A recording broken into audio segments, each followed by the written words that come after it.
എല്ലാവർക്കും ഐഡിയ ഗവൺമെൻറ്റിൻ്റെ daily current affairs സെക്ഷനിലേക്ക് സ്വാഗതം. ഇന്ന് നവംബർ 20 കറണ്ട് അഫെയർസ് ആണ് നമ്മൾ നോക്കുന്നത്. നവംബർ 20 പ്രത്യേകത വേൾഡ് ചിൽഡ്രൻ ഡേ ആണ്. നാഷണൽ ചിൽഡ്രൻസ് ഡേ കഴിഞ്ഞു, ഇത് വേൾഡ് ചിൽഡ്രൻ ഡേ ആണ്. സോ വേൾഡ് ചിൽഡ്രൻ ഡേയുടെ 2024 തീം എന്ന് പറയുന്നത് ലിസൺ ടു ഫ്യൂച്ചർ എന്നുള്ളതാണ്. 1954 UN world children's day celebrate ചെയ്യാനായിട്ട് തീരുമാനമായത്.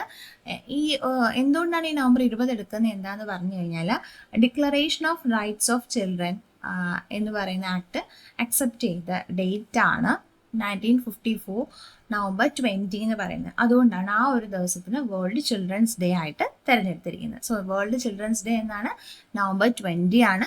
2024 അതിൻ്റെ തീം എന്ന് പറയുന്നത് ലിസൺ ടു ഫ്യൂച്ചർ എന്നുള്ളതാണ്. India and Italy to negotiate defence industrial road map focus on maritime sector. So India and Italy തമ്മിലുള്ള നമ്മുടെ G20 സബ്മിറ്റിൻ്റെ ഇടയ്ക്ക് വെച്ച് മീറ്റിംഗ് നടക്കുകയുണ്ടായി. സോ അപ്പോൾ ഇന്ത്യൻ പ്രൈം മിനിസ്റ്ററും ഇറ്റാലിയൻ പ്രൈം മിനിസ്റ്ററും ആയിട്ടായിരുന്നു മീറ്റിംഗ് വന്നത്.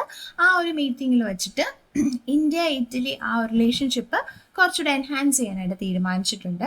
സോ ഇറ്റാലിയൻ പ്രൈം മിനിസ്റ്റർ ആയിട്ടുള്ള ജിയോർജിയ മെലോണിയാണ് ഇറ്റലിയെ റെപ്രസെൻ്റ് ചെയ്ത് വന്നിട്ടുള്ളത്. സോ അവർ ഒരു 10 പില്ലേഴ്സ് ആയിട്ടാണ് വർക്ക് ചെയ്തിരിക്കുന്നത്. അതായത് ഒരു 5 വർഷത്തെ ഒരു ആക്ഷൻ പ്ലാൻ ആയിട്ട് ഇൻട്രൊഡ്യൂസ് ചെയ്യുന്നു.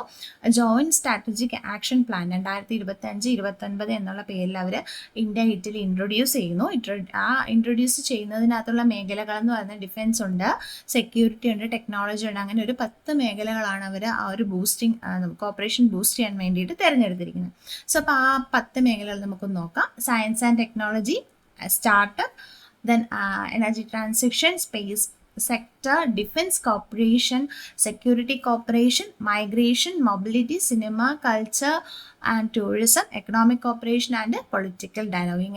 ഇങ്ങനെയുള്ള മേഖലകളിലേക്കൊക്കെയാണ് ഒരു 5-year പ്ലാൻ, ആക്ഷൻ പ്ലാൻ തയ്യാറാക്കിയാണ് ഈ ഒരു അഗ്രിമെൻ്റ് ഫ്രണ്ടിലേക്ക് പോകുന്നത്. സോ ഇന്ത്യ ആൻഡ് ഇറ്റലിയുടെ കാര്യമാണ് പറയുന്നത്. Daniel ബെയർബോയിം and Ali Abu Awad presented Indira Gandhi Peace Prize. So Indira Gandhi peace prize 2023 പ്രഖ്യാപിച്ചിരിക്കുന്നത്. 2 വ്യക്തികൾക്കാണ് ഇത് ലഭിച്ചിരിക്കുന്നത്, ഡാനിയൽ ബെയർബോമിന് അതേപോലെ തന്നെ അലി അബു അവാദിന്. ഡാനിയൽ ബെയർബോം എന്ന് പറയുന്നത് ഒരു പിയാനിസ്റ്റാണ്, പിയാനിസ്റ്റ് കം ക്ലാസിക് ഇതാണ്. അദ്ദേഹം സ്പെയിൻകാരനാണ്. ദെൻ പാലസ്തീനിലെ പീസ് വർക്കർ ആയിട്ടുള്ള അലി അബു അവാദിനാണ് മറ്റൊരു അവാർഡ് ലഭിച്ചിരിക്കുന്നത്. സോ ഇതെന്ന് പറയുന്നത് രണ്ടുപേരും അവരുടേതായിട്ടുള്ള രീതിയിൽ പീസ് സ്പ്രെഡ് ചെയ്യാൻ ശ്രമിച്ചു, അല്ലെങ്കിൽ ആ ഒരു പീസിന് വേണ്ടിയുള്ള കാര്യങ്ങൾ എൻഹാൻസ് ചെയ്തു എന്നതിലാണ് ഇവർക്ക് ഈ ഒരു അവാർഡ് ലഭിച്ചിരിക്കുന്നത്. 1901 ഈ ഒരു അവാർഡ് ആദ്യമായിട്ട് കൊടുത്തു തുടങ്ങിയത്. സോ അപ്പോൾ ഇന്ദിരാഗാന്ധി പീസ് പ്രൈസിനെ പറ്റി പഠിച്ചു വയ്ക്കുക. യൂണിവേഴ്സിറ്റി ഓഫ് വോളോങ് open Indian campus at Gujarat GIFT city. So Gujarat GIFT സിറ്റിയിൽ ഓസ്ട്രേലിയയിലെ ഒരു പുതിയ യൂണിവേഴ്സിറ്റിയുള്ള വോളോങ്ങിൻ്റെ ക്യാമ്പസ് ഇനാഗുറേറ്റ് ചെയ്തിട്ടുണ്ട്. സോ ഈ വർഷത്തെ ഒരു 2ാമത്തെ ഇനാഗുറേഷനാണ്. ഓസ്ട്രേലിയന് മുന്നേ തന്നെ ഡിക്കിൻ യൂണിവേഴ്സിറ്റി ഉണ്ടായിരുന്നു, അവരുടെ ക്യാമ്പസ് ജൂലൈയിൽ ഓപ്പൺ ചെയ്തിട്ടുണ്ടായിരുന്നു. അതിനുശേഷമാണ് ഇപ്പോൾ ഈ യൂണിവേഴ്സിറ്റി ഓഫ് വോളോങ്ങും നമ്മുടെ ഗുജറാത്തിൽ വരുന്നത്. സോ അപ്പോൾ വന്ന സ്ഥലം ഓർത്ത് വെച്ചോളാം, എവിടെയാണ്? ഗുജറാത്തിലെ ഗിഫ്റ്റ് സിറ്റിയിലാണ് വന്നിരിക്കുന്നത്.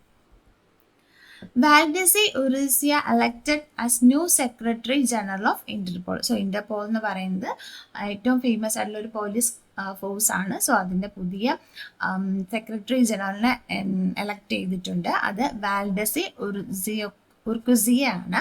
സോ അദ്ദേഹം എന്ന് പറയുന്നത് ഒരു ബ്രസീലിയനാണ്. ബ്രസീലിൻ്റെ തന്നെ ഫെഡറൽ പോലീസ് കമ്മീഷണർ ആയിട്ടുള്ള വ്യക്തിയാണ് ഇപ്പോൾ ഇന്റർപോളിൻ്റെ ഈ ജനറൽ സെക്രട്ടറി ആയിട്ട് തിരഞ്ഞെടുത്തിരിക്കുന്നത്.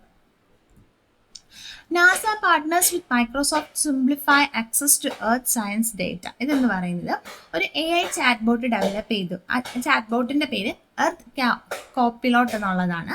ഈ എർത്ത് കോപ്പിലോട്ട് എന്ന് പറയുന്ന ചാറ്റ് ബോട്ട് ഡെവലപ്പ് ചെയ്തിരിക്കുന്നത് NASA with the help of Microsoft ആണ്. എന്തിനാന്ന് പറഞ്ഞാൽ നാസയിൽ നിന്ന് കിട്ടുന്ന ഇൻഫർമേഷൻസ് എല്ലാം നോർമൽ പീപ്പിളിന് മനസ്സിലാവുന്ന രീതിയിൽ അവരുടെ ആ ഒരു ഇതിൽ എല്ലാവർക്കും എത്താൻ സിമ്പിളായിട്ടും മനസ്സിലാവുന്ന രീതിയിലും ഈ ക്ലൈമറ്റ് ചേഞ്ചും അതേണക്ക് തന്നെ ഈ ആയിട്ടുള്ള വെതറിനെ പറ്റിയുള്ള കാര്യങ്ങളും എല്ലാം തന്നെ ജനങ്ങളിലേക്ക് പെട്ടെന്ന് അവർക്ക് മനസ്സിലാവുന്ന രീതിയിൽ എത്താനായിട്ടാണ് ഈ ഒരു ചാറ്റ് ബോട്ട് ക്രിയേറ്റ് ചെയ്തിരിക്കുന്നത്. സോ ഈ ചാറ്റ് ബോട്ട് ക്രിയേറ്റ് ചെയ്തത് നാസ ആൻഡ് മൈക്രോസോഫ്റ്റ് ആണ്. ആ ചാറ്റ് ബോട്ടിന്റെ പേരാണ് earth copilot. Launched global alliance against hunger and poverty. ഇതെന്ന് പറഞ്ഞാൽ നമ്മൾ പറഞ്ഞു G20 സബ്മിറ്റ് റിയോ ഡി ജനീറോയിൽ നടക്കുകയാണ്. സോ അപ്പം അതിപ്പം ക്ലോസ് ആയിട്ട് തീർന്നിട്ടുണ്ട് ആ ഒരു പ്രോഗ്രാം. അപ്പോൾ ആ ഒരു ഇതിൽ വെച്ചിട്ട് നമ്മുടെ Brazilian president Lula da Silva പുതിയ ഒരു ഇത് ലോഞ്ച് ചെയ്തിട്ടുണ്ട്. ആ പുതിയൊരു എയിം എന്ന് പറയുന്നത് global aliens against hunger and poverty എന്നുള്ളതാണ്. 2030 വേൾഡ് ഹങ്കർ ഇറാഡിക്കേറ്റ് ചെയ്യാന്നുള്ളൊരു എയിമിൽ ബ്രസീൽ ഫ്രണ്ടിലോട്ട് കൊണ്ടുവന്ന ഒരു സംരംഭമാണ് global alliance against hunger and poverty. So അപ്പോൾ അത് ലോഞ്ച് ചെയ്തു. ലോഞ്ച് ചെയ്ത് എവിടെ വെച്ചിട്ടാണ്? റിയോ ഡി ജനീറോ വെച്ചിട്ടാണ്. അത് ഇൻട്രൊഡ്യൂസ് ചെയ്തത് ആരാണ്? ബ്രസീൽ പ്രസിഡന്റാണ്. ബ്രസീൽ പ്രസിഡന്റ് ഇൻട്രൊഡ്യൂസ് ചെയ്തെങ്കിൽ അതിനകത്ത് 82 മെമ്പേഴ്സ്, അതായത് യൂറോപ്യൻ യൂണിയൻ, ആഫ്രിക്കൻ യൂണിയൻ എല്ലാം അതിനകത്ത് അവരുടെ എല്ലാവരുടെയും കൂടെ ഒരു കോപ്പറേഷനോടെയാണ് ഈ ഒരു global alliance against hunger and poverty launch ചെയ്തിരിക്കുന്നത്. Guru Ghasidas Tamor Pigla declared as 56th Tiger Reserve. So ഇന്ത്യയുടെ 56ാമത്തെ ടൈഗർ റിസർവിനെ പ്രഖ്യാപിച്ചു. അത് ഗുരു ഘാസിദാസ് തമോർ പിഗ്ല ആണ്. ഇതെന്ന് പറയുന്നത് ലൊക്കേറ്റ് ചെയ്യുന്ന ഛത്തീസ്ഗഡിലാണ്. ഇതിൻ്റെ ഒരു പ്രത്യേകത ഇന്ത്യയിലെ 3ാമത്തെ ലാർജസ്റ്റ് ടൈഗർ റിസർവ് ആണ്.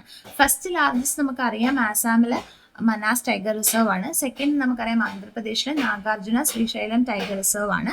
3ാമത്തേതായിട്ടുള്ള ഫേമസ് അല്ലെങ്കിൽ ലാർജസ്റ്റ് ആയിട്ടുള്ള ടൈഗർ റിസർവ് ആണ് ഇപ്പോൾ ഡിക്ലെയർ ചെയ്ത 56th ടൈഗർ റിസർവ് അല്ല ഗുരു ഘാസിദാസ് തമോർ പിംഗ്ല എന്ന് പറയുന്നത്. ഓക്കെ, ഇത് ലൊക്കേറ്റ് ചെയ്തിരിക്കുന്നത് ഛത്തീസ്ഗഡിലാണ്. ദെൻ ഇതെന്ന് പറയുന്നത് നമ്മുടെ ധോൽപൂർ ഇതെന്ന് പറയുന്നത് നമ്മുടെ ഈ പലാമു ഉണ്ടല്ലോ, പലാമു ടൈഗർ റിസർവിൻ്റെ ഒക്കെ അടുത്തായിട്ടാണ് സ്ഥിതി ചെയ്യുന്നത്. ദെൻ ഇതെന്ന് പറയുന്നത് ബാന്ദർ ടൈഗർ റിസർവായിട്ട് ലിങ്ക് ചെയ്തിട്ടുണ്ട്. മധ്യപ്രദേശിലെ ബാന്ദർ ടൈഗർ റിസർവായിട്ട് ലിങ്ക് ചെയ്തിട്ടുണ്ട്. ഇനി ഇപ്പോൾ നമ്മൾ 56ാമത്തെ ടൈഗർ റിസർവ് ആണ് പഠിച്ചത്. 55ാമത്തെ ടൈഗർ റിസർവ് ആണ് രാജസ്ഥാനിലെ ധോൽപൂർ കരൗലി ടൈഗർ റിസർവ്. അത് 2023 ജൂലൈയിലാണ് അത് ഡിക്ലെയർ ചെയ്തത് 55ാമത്തെ ടൈഗർ റിസർവ് ആയിട്ട്. സോ അപ്പം 2023 ജൂലൈയിൽ 55ാമതായിട്ട് ഡിക്ലെയർ ചെയ്ത ടൈഗർ റിസർവ് ആണ് ധോൽപൂർ കരൗലി ടൈഗർ റിസർവ്.